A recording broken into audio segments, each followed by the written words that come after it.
Hey guys, what's going on? It's Alex from Fitment Industries, and I am here with Erik from Rev Match TV. And he has a Toyota Supra, and we were at the Koenig booth. This is SEMA 2019, and we thought we would come bug you to ask you some questions on the very exciting, very somewhat controversial little Toyota Supra, and a little bit of what's going on and what you've done to the car, because this is the only Toyota Supra I think I've seen at SEMA that is not wide-bodied in any particular direction.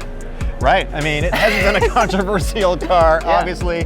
And you know, the wide body thing, I was just reading a post right now on Facebook, and somebody made a video criticizing all the wide bodies and how all the Supras are the same at SEMA. Yeah. And I've got some thoughts about that. Okay, so you have a brand new, can you tell me a little bit about your Supra? Absolutely. So this is a very basic build, and that's sort of my philosophy about cars. I got this car just a month ago, and so I've only had 3 weeks to build it because I drove it all the way across the country from Iowa down to Southern California in a couple days because I wanted to get this car. It had to be nitro yellow. That's important because it had to match the shirt. There you go. Number one, you know? Yeah. And also I wanted to pay MSRP. That's super important too. So, you know. Yeah. You know, so it's a very basic build, no body kit on it, and my focus really is on performance and function. I go to the track, I like to do track days, I race in 24 Hours of Lemons, I've done a lot of sort of, you know, amateur competition type stuff, so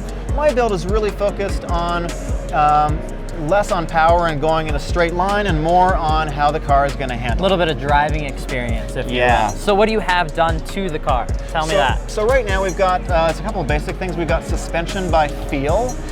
Feal is a company based in Wrightwood, Southern California, run by Odie Bacchus. I think I got the pronunciation right. Sorry, Odie, if I got it wrong. He is a pro Formula D driver. He just came in 3rd overall for the season in Formula D. Nice. And so obviously very, very good with suspension. It is a coilover kit. It has Swift springs, 14K in the front, 8K in the back.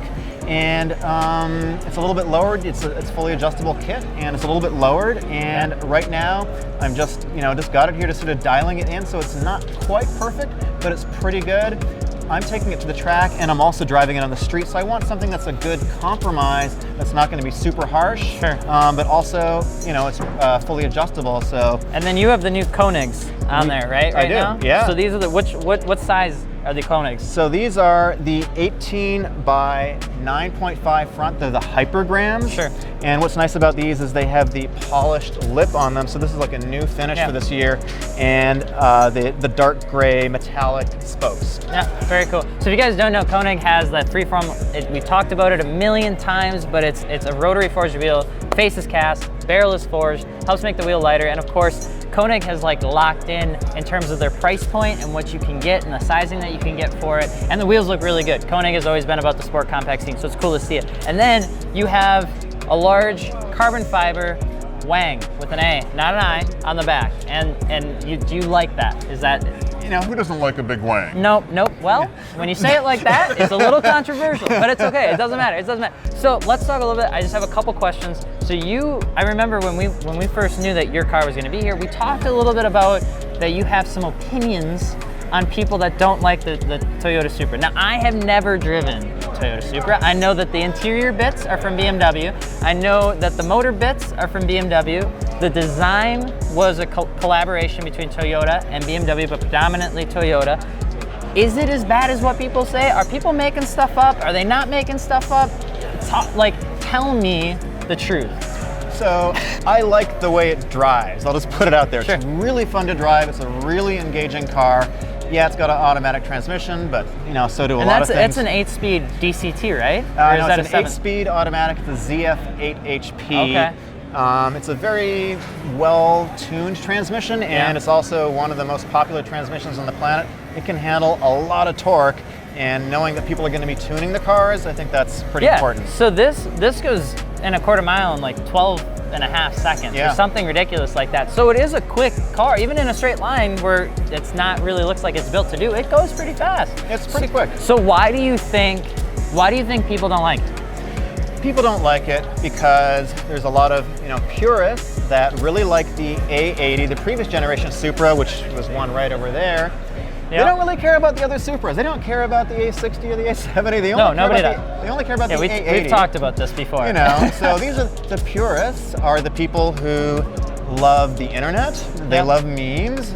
Half of them probably don't drive. I'm going to put that out there. And so people don't like that it's a collaboration. Sure. That's the main thing. Well, you have to take a look at that too, because Acura, when they did the NSX, they developed that whole thing all by themselves, and that did not do very well for them. If you remember how expensive the car was, the fact that it was way over in left field in terms of like what it was about. And then you had, what was another car that just came out that we had? There was another cross-collaborative car. Oh, the Z86, obviously. Yeah. The BRZ86 yeah, the BRZ, collaboration. But you have to remember the success of that car was completely dependent on those two forces coming together to make a car. And now people love it. So the question is do you think the same thing's going to happen with the Supra that happened with the FRS and BRZ? Because you have to remember when the FRS and BRZ came out, it was the same exact situation. They hated it because it was only 200 horsepower. It was a joint collaboration. It was a Scion, which was apparently a terrible thing. And now everybody loves it. Right. Do you think the same thing's going to happen? I do. I mean, I'm a believer in the car. I didn't buy the car because I thought it was going to flop.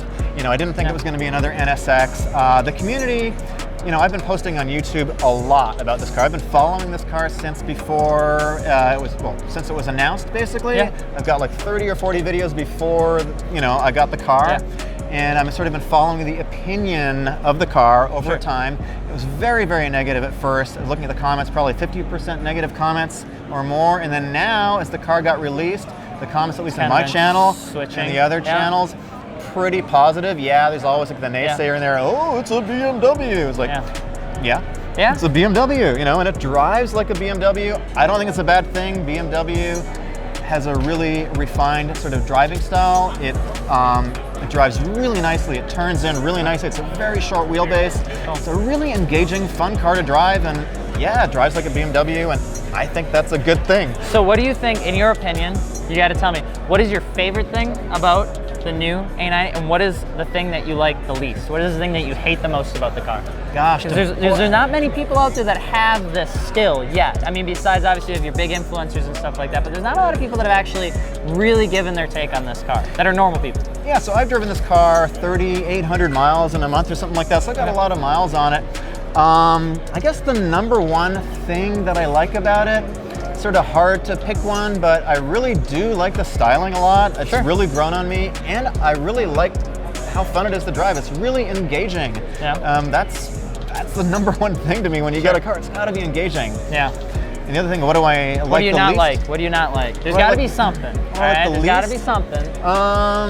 It doesn't have a lot of cargo space. Well, I knew that going in. You got the wrong car for cargo space. This is the wrong one. I knew that going in, it's not going to have a lot of cargo space. Oh yes, the stereo. This is the premium JBL upgraded stereo. It's not very good. No. Not that great. It's rattly subwoofers, kind of boomy. Got to change that around a little bit. Not that good, yeah. So if you could say one thing to anybody out there that's talked about a Toyota Supra, that's talked great about it or talked poorly about it, somebody that's been wanting to buy one or somebody that might be buying, what is the one piece of advice that you would give somebody on the new Toyota Supra? If you're on the fence about the car, I would say go find somebody that's got one and drive it. Okay. That's the most important thing. You've got to enjoy driving the car. At the end of the day, it can look good, it can go fast, but it's got to be fun. Yeah. It's got to be fun. So, absolutely. You know, if you don't like the way a BMW drives, you're not going to like the car. Yeah, that's true. That's the bottom line. If you like the way a BMW drives or you haven't driven one before, probably going to like it. Very cool. Well, in case you guys are wondering, there's going to be like landing pages specifically for the new Toyota Supra, because everybody and their mother at SEMA told us that we need to get stuff for the new Supra, because apparently people are actually buying the car, and there's one in front of me, which means it has to be true. So if you guys actually want to know, Koenig has developed their fitment for the Supra. There's going to be suspension companies coming out with super specific fitment and all that sort of good stuff. And tires, they're tires, so there's not going to be anything too special about that. But if you guys are looking to pick one up, or you have picked one up, and you're looking to get your wheels, tires, and suspension, fitmentindustries.com, because there's the plug, and I bet you didn't see that coming. And of course, I'm Alex from Fitment Industries. Thank you so much for joining. Anything that you'd like to say? Hey, thanks for watching. I'm Erik, Rev Match TV. You know, go check him out if you like this car, all right? It's a fun time. It's a really great time. And they're not that bad. Stop being so mean on the internet, okay? They're actually very nice. Thank you so much. Thank you. Appreciate it.